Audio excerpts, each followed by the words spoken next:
16 জুলাই আবু সাইদ শহীদ হওয়ার পর চট্টগ্রাম 10 আসনে মুরাদপুর ও 16 শহর এলাকায় আমার আরো 3 বীর সন্তান শহীদ হয়।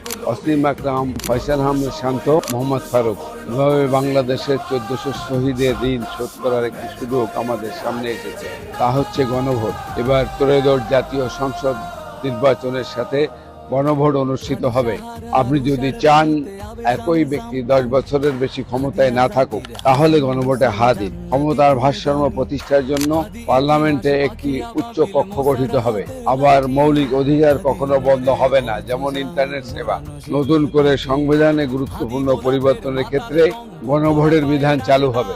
আপনি যদি এসব চান, অবশ্যই গণভোটে হা দিন এবং জুলাই শাপলা সহ যত শহীদ পরিবার রয়েছে, যত ক্ষতিগ্রস্ত আহত পরিবার রয়েছে, গুম খুনের শিকার পরিবার রয়েছে, আমরা তাদের জন্য আলাদা সেল গঠন করব ইনশাআল্লাহ। এটাই আমাদের ওয়াদা।